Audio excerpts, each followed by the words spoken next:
As if we need more evidence that Prince Harry and Meghan Markle struggle with the positions they put themselves in, Harry and Meg ended up embarrassing themselves on their trip to Jordan, and it went far beyond Meghan Markle's GMPs, giant man pants. Hi everybody, I'm Beebs Kelly. Welcome back to another video. Before we jump in, I'd like to invite you to subscribe, and if you'd like to, click that like button, the hype button, and leave me a comment down below. And as a side note, you guys, I'm still dealing with a pretty severe injury to my upper back, so I have to use this pillow behind me and not move my arms as much as possible, and that is why this video is coming out a little late. So today we're going to cover more of Meghan Markle's outfits from Jordan, plus some of the most public blunders and the consequences of them for the Sussex brand overall. And this was pretty significant in terms of image building opportunities because this is the first big thing that they did that was publicized since they've downsized Archewell Foundation to Archewell Philanthropies and are now under fiscal sponsorship and all that. If you're curious to know more about what that change is, what it actually means, and what the new structure is like, I will link the video that explains it for you at the top of the screen if I can remember, and at the end of today's video. So because this was kind of their first outing as Archewell Philanthropies, they had the opportunity to set a new tone.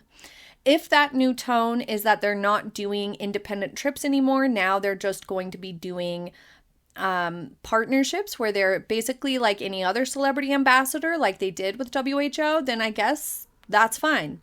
But they have the trip next month coming up to Australia, so we will see if that trend continues or changes. That one sounds like it's going to be a little bit more private, like a little bit more business oriented for Meghan. But as we've discussed many times, Harry and Meghan, chronic rebranders, failed to reintroduce themselves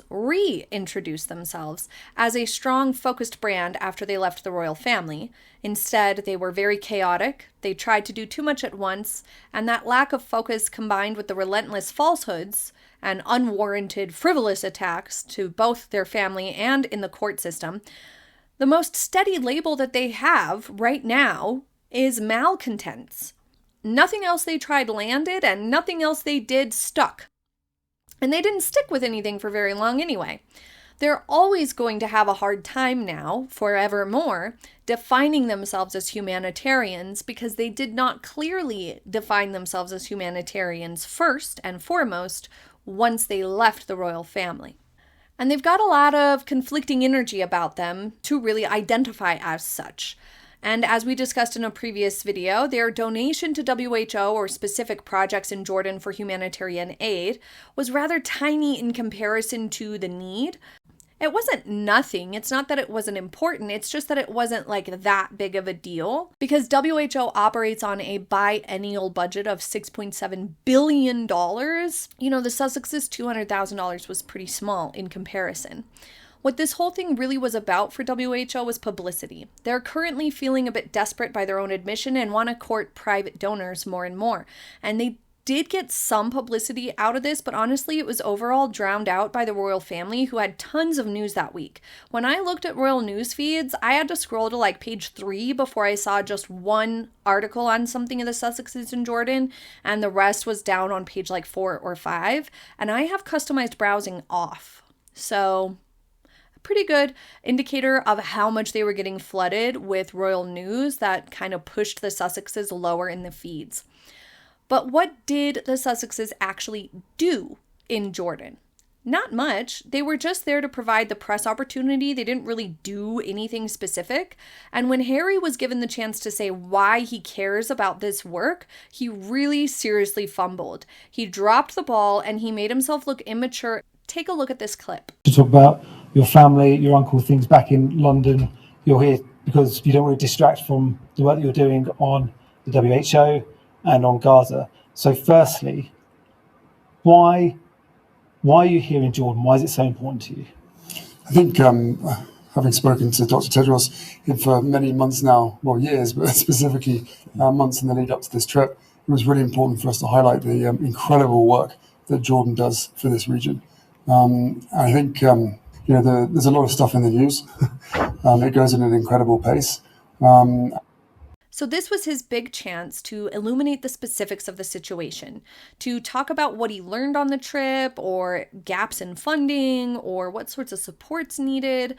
Instead, he keeps it super vague and says things about how long he talked to or knew Dr. Tedros for. Like, what even is that? Why is that relevant? Even a little bit.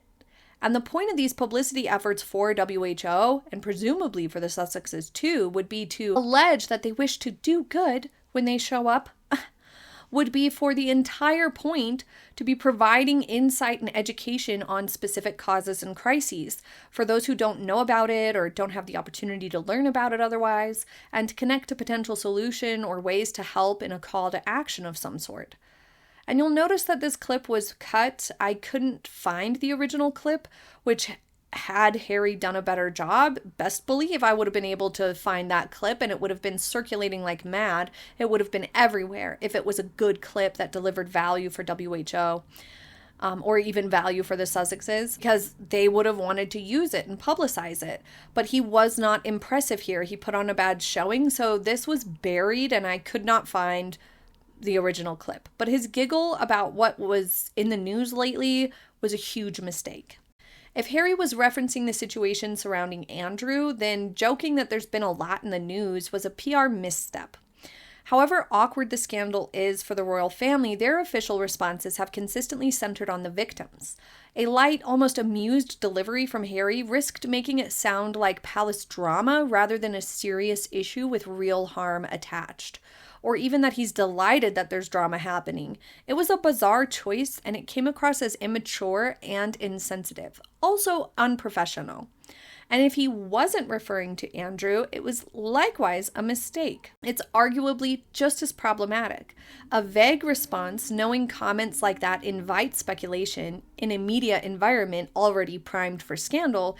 Ambiguity isn't neutral. It creates headlines that you don't control and probably don't want. But overall, he looked incredibly uncomfortable here, and once again, it just demonstrated that he's out of his depth, and it only validates people who ask, what is the point of Harry and Meghan doing these things if they can't even perform the most basic of expectations?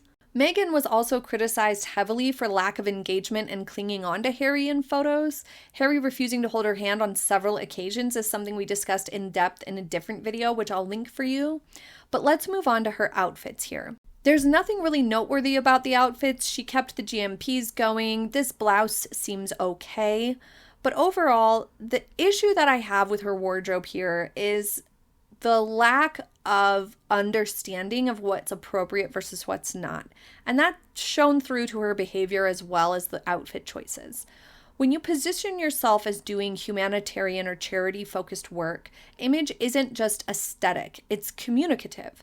The clothes become part of the message about seriousness, solidarity, and respect for the setting.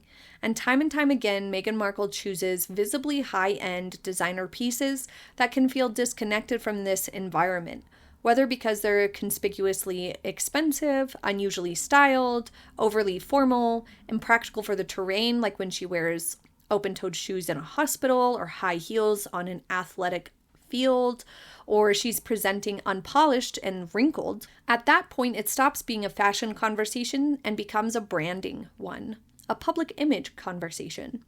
In humanitarian contexts specifically, prioritizing the occasion over personal taste matters most, because the focus is supposed to remain on the communities served and the professionals doing the work.